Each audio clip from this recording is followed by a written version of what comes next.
Hello, everybody, and welcome to Deadlock and Load, episode number 5. My name is Cryptic. I'm here with BSJ. What's up, homie? How you doing today? I'm good. We had to swap up the schedule a little bit to get this recording in because we're both so busy. So I am fresh out of bed, took my shower, and like I said, I'm feeling fresh right now. How about you? It's middle of the night for me. I'm gonna go to bed so I can wake up and cast immediately after this. So, we're like you said, both a little busy. We got Dream League going on in the Dota scene right now. We're both involved in that, but it doesn't take away of our love of Deadlock, right? We got so much cool stuff that happened this week that we can talk about, as I'm sure a lot of people who have been playing have been experiencing firsthand.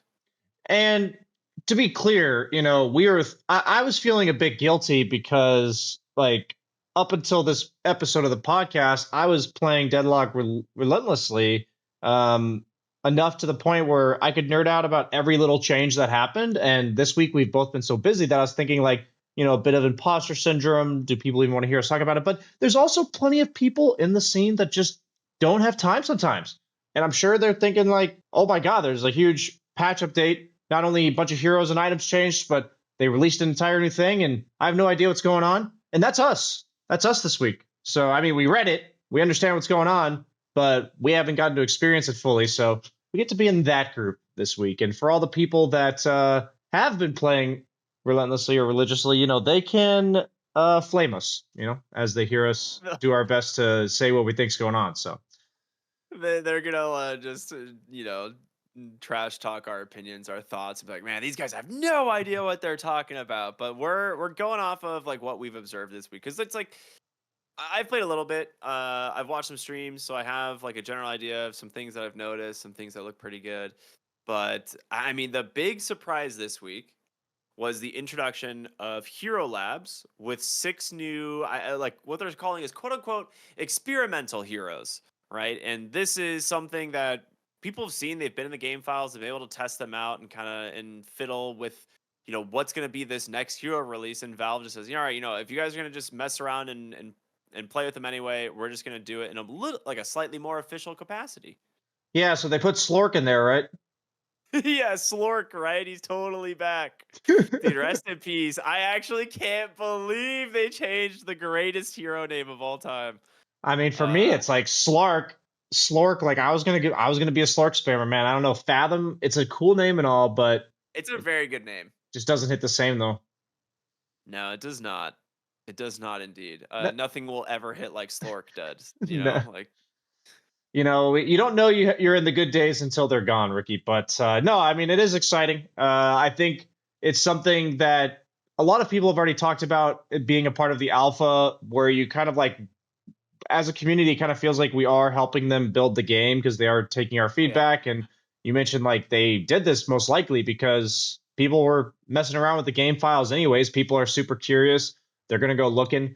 And now this even amplifies the effect of feeling like we're helping them make the game. We're literally testing these heroes. We're giving them data to work off of, comments like enough people telling you this hero feels clunky or something like that, and that will help them be much more smooth on release. I mean, the fact that they release heroes the way they do and they just don't have this prior, like I'm thinking like, doesn't this just make everybody's lives easier? So um yeah, I mean, I'm personally the most excited about Viper. I haven't gotten a chance, like I've seen Dude, generally so what cool. these heroes do, but a hero that's purely based on sliding, and I think that's just uh, the sliding uphill and like infinite ammo things people were doing. I think that kind of thing is so goofy, but also hilarious. So The funny thing about Viper, if I'm not mistaken, is that the person that is leading the development on Viper is the previous dev from Risk of Rain,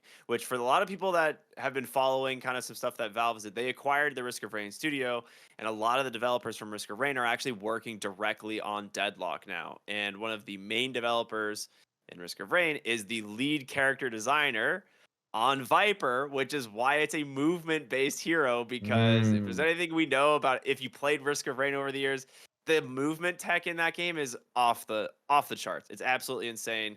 So it's not super surprising to me that you get this like movement based hero right from one of their devs. It's just super creative too. I think the rest of the kit there's some some wacky stuff going on there. But that's the whole point. It's the whole point of introducing these experimental heroes, right? Like there is so much that still needs to be worked out on them. Like for instance, the Fathom, aka Slork, just had like original bloodletting because there's just placeholder abilities on some of them right now because they haven't quite fully idealized the kit. So he was just unkillable, right? Because he had Shiv's bloodletting on day one release, like in Hero Labs, and everyone's like, "Why does this guy not die?" And we're like, "Oh yeah, that ability got nerfed like 8 times since it was released." So, it's fun stuff like that makes the Hero Labs a little bit interesting. So, I guess we could talk about really what Hero Labs is, because outside of being able to just go into the hero showcase and demo these heroes, there is actually a limited queue time, 2 hours a day, where you can play these heroes in matchmaking. It's like a separate game mode itself. So there's only 6 new heroes, which I'm saying that because like 6 is a Only. lot, but there's also 12 players in the lobby. So Yeah. theoretically, all of them are queuing that in order to play these heroes. But they do give you priority if you don't get one of the heroes in the first game that you play. So there is like meant to be a bit of quality of life there coming from them. It seems like they've thought a lot of this through. I have heard some tragic stories on the Reddit forums of just people saying like there's a lot of levers because they queue in to get Viper or something and they don't get it. But at the end of the day, I think they're doing their best to make this a quality of life experience for everybody. And like you mentioned, I'm really enjoying this windowed matchmaking in general, like giving us times of day where we can show up and do something specific. I know like we had our debate about ranked, but I think the same thing for ranked so far has felt really good. So the fact that they have like, okay, these 2 hours of the day, you're allowed to fiddle around with these unreleased characters, but it's also something like I feel like a lot of people would just dwell and like play 20 games of Viper a day or something if that wasn't the case. And then, Yeah. we already saw, like you mentioned it to me just now, like before we started, that they've already changed these heroes. Like Yep. there's already been patch notes, so they did give the disclaimer that they'd be constantly changing them, and they kind of reserve the right to make significant reworks to any of them. Like they're all very early on development, or at least most of them. And so the fact that like it's funny because it's like preventing people from spamming the shit out of these heroes and then giving them that, I think it's gonna kind of keep the process a bit smoother. So I guess all I'm trying to say is they seem to have really thought this through, and I'm Yeah. liking what they're going for. And for those of you who are wondering like where these patch notes are, they were originally going to be posted to a subforum on the Deadlock website for these heroes, and they kind of scrapped that idea. It's now just in client. So when you log in or when you load into a game on one of these experimental heroes, or if you go into like the hero showcase where you can make builds and try out the abilities, the first thing that pops up is the most recent changes. So a lot of the things that have been modified on the hero. So you can kind of see some patch notes that way. But yeah, they're modifying them a lot. Calico got absolutely dumpstered. She got massively nerfed, which makes sense because she was broken conceptually, and then also broken because like some of her abilities weren't even working, and she was still just owning people. So that was hilarious. I think after seeing some people play some Holiday, though, I think Holiday might be very good. I think some people are asking for like a rework on a couple things, but I actually really like her kit. It seems really fun and interesting. I think it's another movement based hero, which is one thing I'm noticing with a lot of the stuff that is coming out here. And she is super strong in lane, strong just in game. And there's some bugs, of course, with the lasso at the moment, but all that stuff's gonna get fixed obviously before we actually put them in the full matchmaking queue. So it's kind of cool to see what people are experimenting with, and Valve will effectively balance around what gets played. And I think that just makes for a better experience in the game when the hero fully does release, like you were saying, for everyone else. Like it just means we have more input and a more balanced roster. Yeah, and I think like at the end of the day, you don't really need to have like the surprise factor of like who's coming next. Like we have no idea what this new hero is going to be. Like part of it feels like almost more novelty that you say this is where this hero started. This was the concept they were working with, and then this is how they came to their like final vision of the hero. And that was also alongside what people are doing. And I just want to give a shout out to some creative people out there. Like I remember learning about the Calico car wash build, which is like to have a bunch of her sentries in a way that's like over a hallway and you like walk through and you just get dumpstered immediately. And I just think of stuff like that. I'm like, who the hell thought of naming their build the car wash build? But honestly, I knew exactly what it meant the second somebody said the car wash build, and I'm just like, that's the kind of thing when you can break down an entire idea into one word. Mwah, you know. Dude, I just role played Catwoman, bro. It was nuts. I would sit on the top of buildings. I would have the cats set up on the roofs of all of the buildings down like a lane. So I'd have like 6 or 7 wards up. And as soon as the hero would show up, I'd ult and I would just fall down on top of them and hit them once and watch them just get murdered by an entire army of cats. And it was so funny. But unfortunately, that's all being, all that stuff got removed from the Calico build, with the recent update. But Well, I'm sure we'll see stuff like it. It's so fun just like experimenting and getting to do some wacky stuff like the infinite slide viper, like you were mentioning. That is going to be, I I just, hope they keep it. I mean, I like slide tech in general in this game, and I think that like the idea that it is really important to get good at abusing certain mechanics, like being able to slide and stuff, and when you use your stamina. But then just saying, okay, let's just throw all that out the window and have an entire character whose sole purpose is to do this. Like that. That for me is it is interesting. It is funny. It is like the niche aspect that I think I loved a lot about Dota. Is there's like certain mechanics of the game that a hero just every hero has like their little niche that says, okay, I'm going to abuse the shit out of this mechanic, and if you don't understand this mechanic, you just can't play this hero.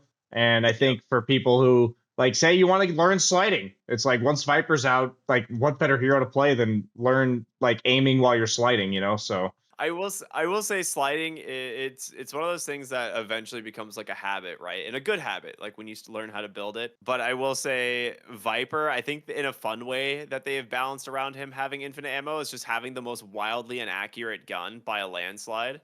No pun intended.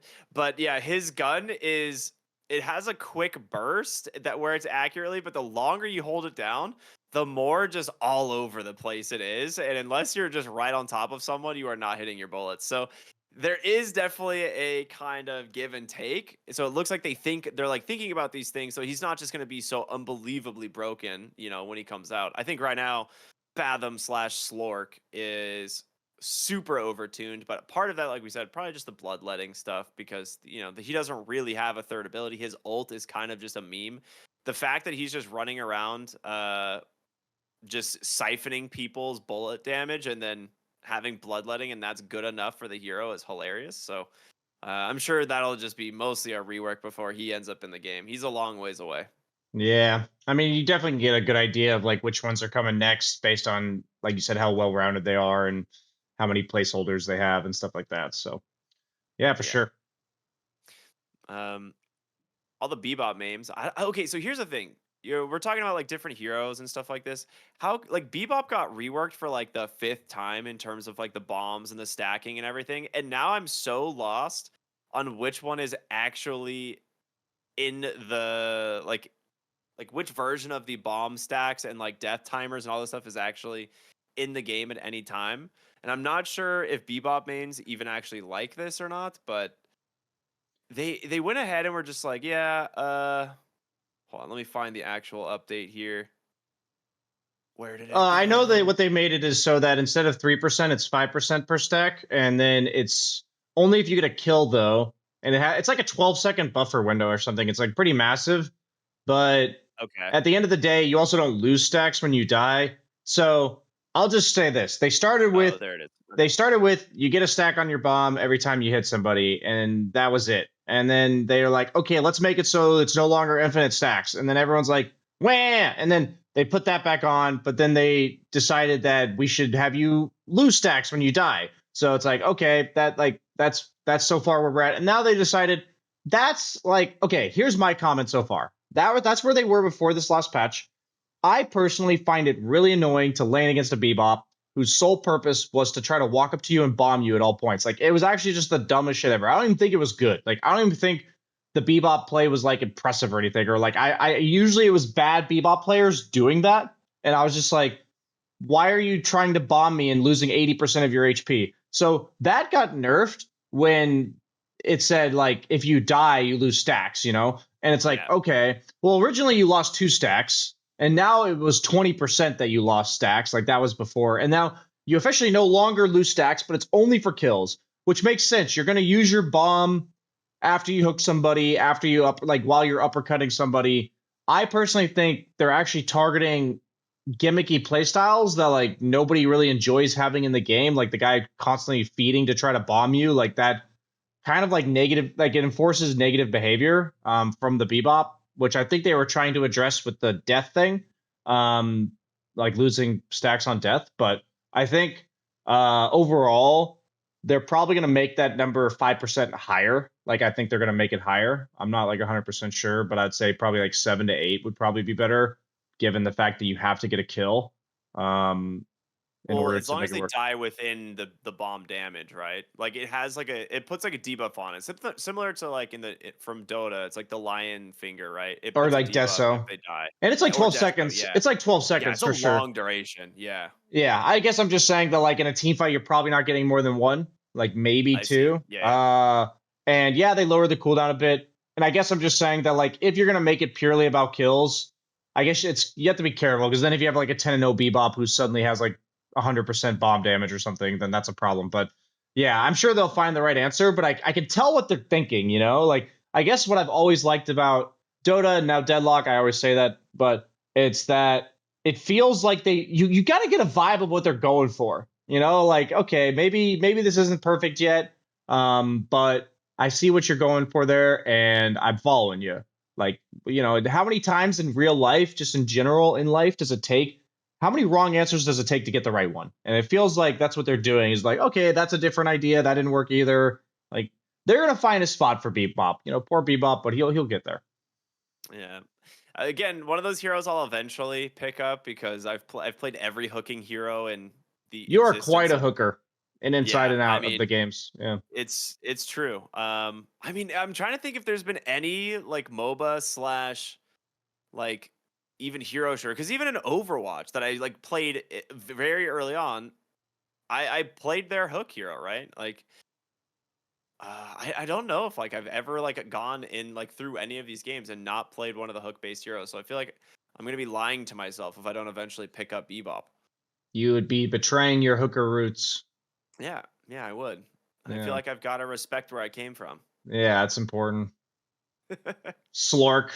They don't respect where he Yeah, came from. Just they saying. ruined your ability to do that. Yeah. Yeah, exactly. So we normally, as we go through like some of the patch notes, we update our tier list that we have kind of standing by. So I feel like naturally after we kind of discussed a little bit about Bebop, I'm curious where you feel like he might be now, but maybe some of the most interesting stuff this week is going to be the changes to a few other things.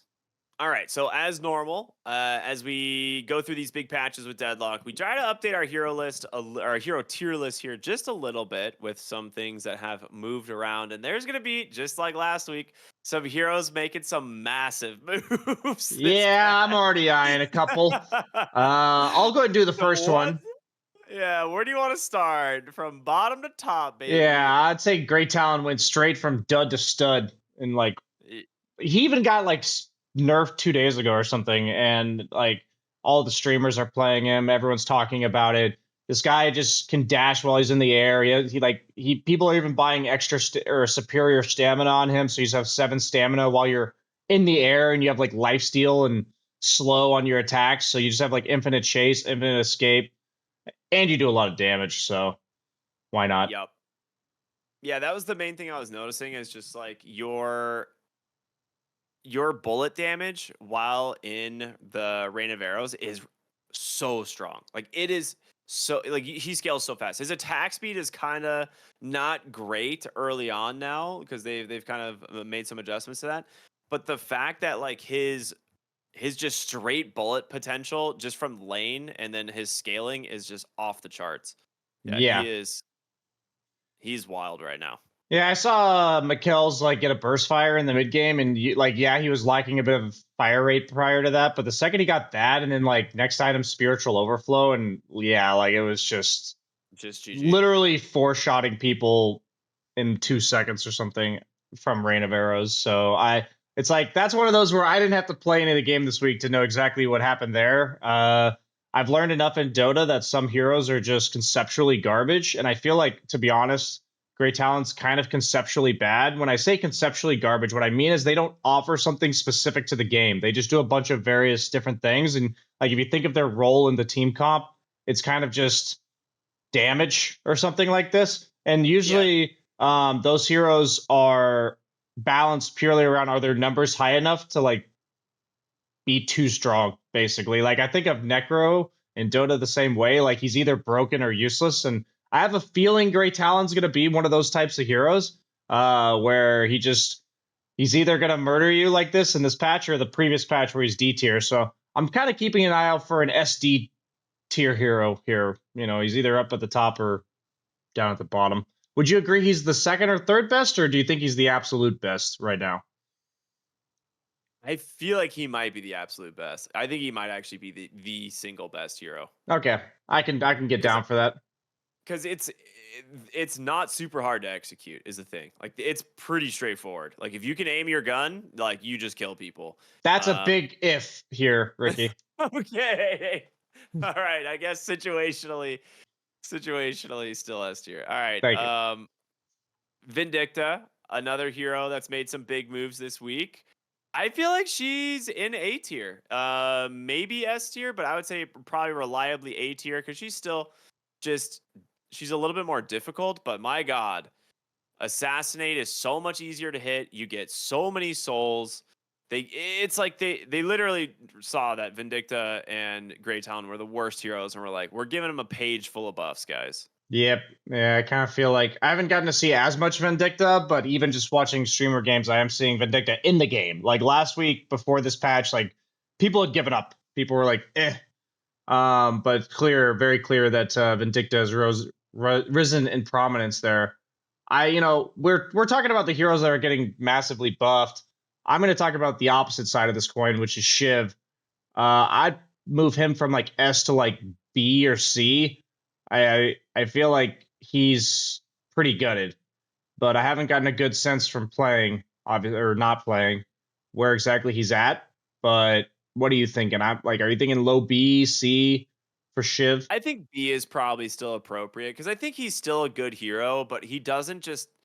I think previously it was 3 melee attacks or something, and you're just like max rage, right? So they massively nerfed the rage build up off of heavy melee, and I think that was the thing that kind of hurt him a lot is you could just go heavy melee, like some creeps or heavy melee a couple heroes in a fight, and then you're just max rage immediately, and you follow it up with your 2 1s and an ult. So I think yeah, it's definitely some much needed nerfs. We'll see whether or not it's too much. I'm still seeing him get played. And he looks okay. He's just not this unstoppable wall that if Shiv hits you with a dagger and runs you like he just runs you down until you die. Hmm. Okay. Okay. So who else on this tier list here kind of speaks to you for a change? Big changes. Big changes, I feel like, are the heroes that were mostly using Majestic Leap. So So, Pocket.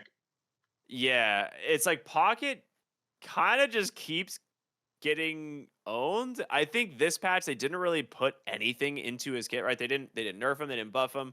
They just kind of left him the same because they knew Majestic Leap was going to get absolutely gutted and they're like, "We'll see how anyone can play Pocket without Majestic Leap." He still is a very strong hero. He has a great gun, great kit, So but where would you put yeah, him? He went from S to where? I think he's probably A tier, Okay. uh, like low A, but A Low A. tier. Okay, okay. I'm down. I mean, I think heroes like Warden and Lash, who kind of used it on a longer cooldown for in the sake of like abilities that needed it. Yeah, It's not as bad for them, but Pocket like is a hero that his would whole be combo is broken. yeah, he'd just be spamming that every time it's up. So it went from 23 seconds to 26 up to 50-second cooldown, but then they buffed it back to 40 or sorry, 45-second, but then they buffed it back to 40, I think. So, you know, Yeah, it's still bad, but it at least got a little love this week. that part is big, but also the fact that your crash down ability is now disabled if By you get shot in damage. the air. Yeah, that's true. I keep forgetting about that. Yeah. That's the big one because a lot of times Pocket is using the like majestic leap to get high. He barrages you, and And then you he shoot him while he does that, and then he launches down at you. yeah, Yeah. and then he launches down, drops the the cape into the immediate break of the case as well, and it's just like it was so unavoidable. Um, and now like yeah, you can just stop him from doing that, which is pretty cool. So yeah, Pocket main's probably a little sad, but I think this nerf to Majestic Leap is specifically to target Pocket because it really did feel like he was almost uncounterable. Yeah, I guess like I'm looking at this tier list and I'm wondering like, do we have any heroes that are dog tier right now? Like, I mean, we don't have to have any D tier heroes, right? Like, I don't know if I haven't really heard word on the vine. I haven't heard anybody say like this hero is unplayable. Like they were talking about Great Talent and Vindicta prior. I honestly don't feel like that. I feel like that's the case. I'm it's one of the things we talked about like the first day we made our tier list, right? Which was this game's pretty well balanced, like in a nutshell.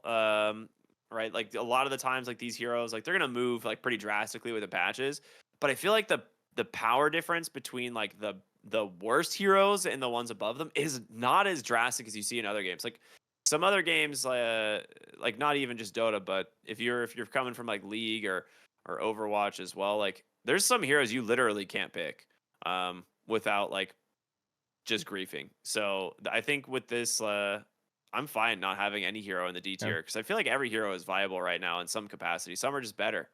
Yeah, and you, as you mentioned, like I think you almost said that like those are contradictory points that like a hero can go from D to S like so suddenly, but you're also basically reaffirming that the game is pretty well balanced. Like we said, Great Talon was in D tier, but they gave him like two like on paper quality of life buffs, and they're just now he's broken, you know, and like give him his speed back while keeping his stamina. Boom, like apparently all he needed was when he had speed to be able to dash in the air, you know? Like Yeah.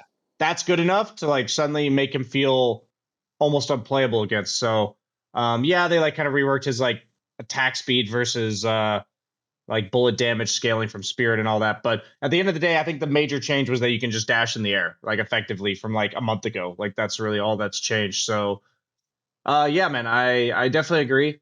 I'm looking at these heroes and I'm thinking I don't think there's been too many other like shifts, like a lot of little balance changes. I think Seven and Lady Geist are probably not S tier anymore. I feel like they both got nerfed enough. Um, I think yeah, I think Seven specifically, like he's still good, but they've done enough nerfs into him and they're still trying to make his ult like viable in some capacity, more but than just it, ulting the basement camp. yeah, it's like right now you just ult the basement camp at like 6 minutes or something, and then you never press it again for the rest of the game because by the time you go back to kill it, you'll have items. So, yeah, I think Seven I probably I'd put him A like tier or first on B tier. yeah, I was Yeah, gonna say top of B. Like I think he's kind of at the point where he's a pretty easy hero. So like I put specialist there, but I do think he's a pretty easy hero conceptually. So but I think you probably need to have an idea of like what Seven's supposed to do in the game now before you like yeah. make use of him. So You um can't just face roll the jungle and win. yeah. The ball size, man, they just keep nerfing his balls. It's rough. Yeah, it's tough out here being a Yeah. seven. You know, The sad thing is when he loses that ball, like when his balls get nerfed, his the ball when he drops when he dies is also smaller because he can't jungle as fast. So just dude. losing balls all around. People were wondering, like why he was carrying around such a massive diaper. It was just for his balls. It's true. That's why. Yeah. It So yep. now that it all makes sense now. I get it. Yep, you know what they say about big diapers. Uh so what do we got for Lady Geist? I'd say she at least moved out of S as well. She may be still A. I don't confidently say that, meaning like I think she was S. You mentioned because of the reverb thing. I did see streamers prior to this patch going the Mystic Reverb on her third spell, and now Reverb only slows the main target, and they also like nerfed the numbers slightly, but um I feel like that a lot of times with S, it's either the hero could generally like Great Talon, his numbers just being too high, or there being a build that they kind of like overlooked and people Yeah. figured it out. And I think, That was the case with Lady yeah, Geist and last I patch. think Lady Geist was strong, But then on top of that, like you mentioned, the build. So I'd put her maybe bottom of A or like top B again. That's where I'd put her based Yeah, on. I'm fine with that. I feel like she's still pretty good. She's definitely a strong hero, but the changes to Malice just make her a much weaker laner because what would happen previously is you get like 2 stacks of Malice on someone in lane and they just like can't play the lane. Yeah. And they get like randomly bombed and they lose like 500 health in a matter of a few moments. So yeah, it's a much more balanced experience to play against Lady Geist now. So I think it makes sense. Mm. And keep in mind for people, if you haven't religiously watched all our episodes, this is also like pubs, like largely. So like we know that there's going to be a few heroes like Paradox that might be more useful in like competitive play, but based on what we expect to see Yeah. from them in our games. So I feel like Viscus, like the cleanse on his cube, kind of hurt him a lot.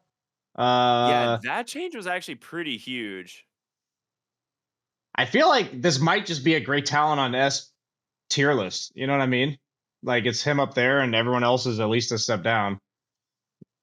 It actually could be because Viscus, the reason he was so broken was because of the way Cube worked and how early you would get the dispel or like the cleanse rather on the cube.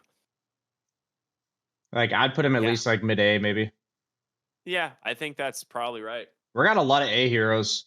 I'm I kind of was feeling like Pocket's like top of B right now. Like I'm feeling yeah, like Pocket might be top of B. I think you might be because right. he's in the specialist category. I think if anybody's just Pocket spammer, they're perfectly fine still playing him. But I don't know if it's in time to learn Pocket right now.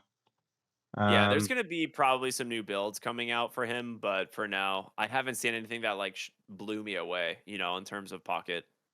yeah, I'm like looking and thinking like, would I rather have a Vindicta or rather have a Haze? I'd probably rather have Vindicta, Yeah, right? I was gonna say I feel like I want to drop Hayes a little bit. I feel like she's either the bottom of A or B tier.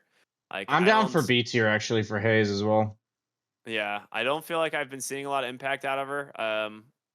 Like a good Hayes in the late game is always great, but she does kind of feel like she just kind of needs to jungle. And I'm seeing a lot more people build for like early objective taking. One of the things from the patch that we actually didn't really talk about was some of the conceptual changes to um like how buildings have like bonus armor versus minions and heroes, initially, but then it decays over time. And now there's kind of like this sweet spot where it's like after like 6, 7 minutes, buildings start taking bonus damage from heroes. So there's an argument to be made that it's like, all right, once that timer flicks over, just start shoving lanes, like get these walkers down because they're more fragile than they were before. Yeah, and you need to be able to help your team more so at that stage of the game. So heroes like Haze that need a bit more time to build up, I feel like it is. Like I can already imagine myself feeling like I have to defend my walker, and there's times where like that walker would be getting pressured, but not so hard. And then if it's like 10 minutes in, suddenly it's taking an extra 15% damage or whatever, and that kind of shit adds up. Speaking of objective damage, I've heard a lot of good things about McGinnis. She also like received a nerf like 2 days ago because she was a bit overtuned, but I think I would put her probably around the Vindicta tier. Like I think she might be one of the top 3 or 4 heroes in the game right now. From what I've been seeing, do you have thoughts on that?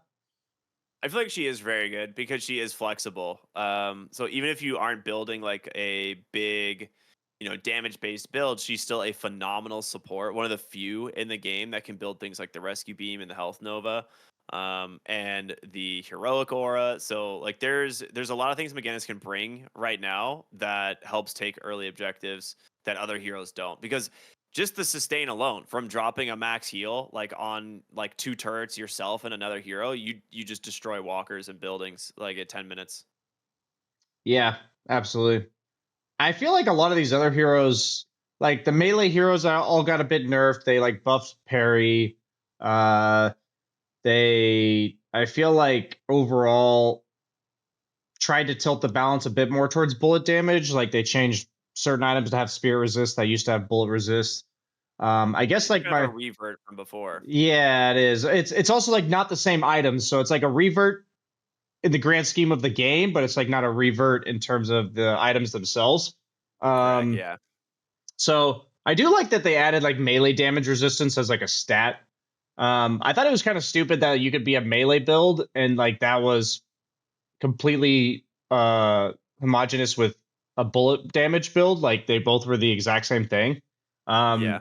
so I like that they added that because it's like at the end of the day, I like that you don't want to have too complicated of damage sources in the game, but like instinctually, something that buffs my bullets should not make my fist hurt more. So, not that I'm going to try to be like the guy. This game needs to be more realistic, but that definitely was a bit counterintuitive. So I like that they added that.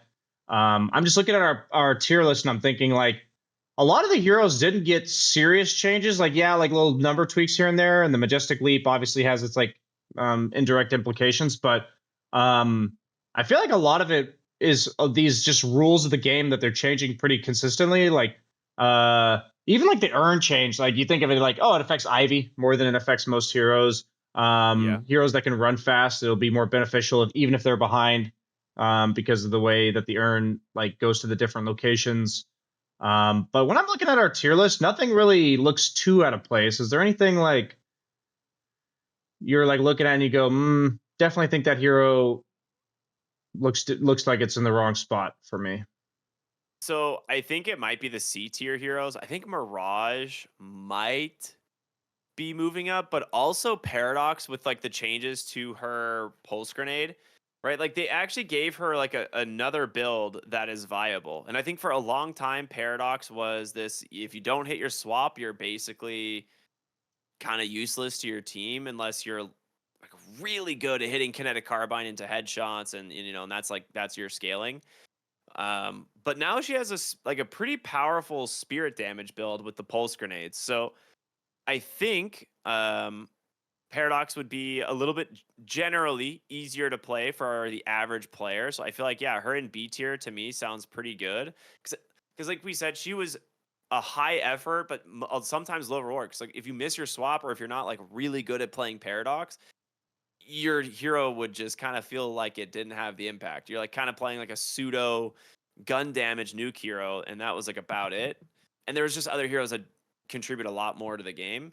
But yeah, I actually think Paradox now potentially could have some pretty sick builds. It feels really bad to like for like last patch it was so obvious just Vindicta Great Talon like put them down there, they suck. But like right now it feels really bad to name like, theoretically the worst hero in the game. And I'm fine with it Yeah, being Bebop for now just because he's like got no identity and we can easily change that when they change his bomb again, but I don't know. There doesn't feel like a hero that's just complete trash. So I agree with you that yeah, they've just made the game even more precisely balanced and giving heroes multiple options, making them not pigeonholed into a playstyle, I think is something that makes a lot of the heroes in Deadlock so enjoyable and fascinating. So, like you mentioned, Paradox getting that other dimension, really cool rework to the pulse grenade to make it so it's like instead of amount of pulses, it's duration based, and you can buff it with duration items. And I think Echo Shard as an item is generally really fun. People really like playing around with that. Sometimes it creates pretty yep. broken builds, but at the end of the day, it That's is when we a just balance after that. yeah. Then you make people's balls smaller. Oh wait, no, that Yeah, was rapid recharge. But but they did do that with Paradox also. they did make her pulse grenade They did smaller. make her ball smaller. That's true. Um, but What yeah, can you do? Unlucky. nothing else really speaks to me here in terms of significant changes. Is there any last changes you're looking at? No, I think these all look pretty good to me. I think for the most part, great talent definitely kind of standing out above the rest. Every other hero seems viable, at least in some capacity right now, which is great, and I love that for the game. And it makes it exciting, and we're gonna have more patches coming soon, and things are gonna shake up a little bit, but the big patches at least going really well. I think in the general trend, and I think the changes, like I said, that they made to buildings was an overall like really positive change for the early lanes, but then also for that kind of mid game no longer being able to just like freeze lanes forever, right? Like the towers end up falling very quickly. Yeah, absolutely. So yeah, it's cool stuff this week. Yeah, yeah. So I got. I will say that when I look at the way this game is heading, and I think of the balance changes, I almost feel like our tier list is going to become more and more about how much we like playing with these heroes on our team because we feel like people are bad at them or something. Like we saw Moan Curl at the bottom of the tier list, and I was just like, I feel like that's just because every Moan Curl tries to play like Hayes rather than like be an initiator. Yeah, Um, they don't go Phantom Strike. yeah, so I do feel like in general it's going to be more skewed towards what people are doing with it. Like it's going to be hate the player, not hate the game kind of Yeah, situation. of course. But you know, we get to hate the game when it comes to great talent and stuff. But yeah, no, it's really funny to see like if you compare the distribution of our tier list this week compared to last week. Like I feel like last week Right? it was more Very like different. it kind of like a pyramid. This week it's just right in the middle, pretty much Yeah. everybody. So Man, if anyone wants to, talk bad about our tier list, well, it's whatever. It's our tier list. We're allowed to do what we want with it. If you guys don't agree, that's fine. But let us know why. If you actually, if you know something or if you heard something, you're like, dang, you're not right on this hero. There's some cool stuff that we've seen, dude. Please tell us. I love seeing new builds and like experimenting with new things. So share the info, man. It makes it fun. yeah, absolutely. Well, Brian, I know we're getting towards the end of the podcast here today, and we always like to end our podcast with our What Did We Learn This Week segment. So I believe I went first last time. Yeah, I think so. So go ahead Uh, and lead the way, my friend. yeah, so you know, we were talking about this. I feel like since we both didn't get to play too much Deadlock this week, it was probably better to go a route of what did we learn outside of Deadlock. And I'll be honest, so I've been at a Dota event, and one of the team's names is Palanitsa, which is a Ukrainian bread, my friend. And I got to do my research on how this bread is prepared. A little bit of history on it. You guys can look it up yourself. It is quite fascinating. The intricacies of like cuisine within a culture. But if I really wanted to, I could load up those ingredients and make myself. I'd need a bread baking oven, but you know, hypothetically, if I had one of those, I know exactly what it takes to make some palanitsa. That's very cool. Thank you. Definitely just a cultural enrichment there for yourself, and now hopefully our viewers and listeners, Check whatever it out, whatever guys. platform you're on. Yeah, Especially if you dude. have a bread oven, it'll be Yeah, awesome. probably easier to bake bread in a bread oven, I would imagine, than I don't know, burying it underground in a fire pit. I'm not sure what would be the That alternative. that that that is the second best, yeah. Yeah, okay, good. I'm glad we're on the same page.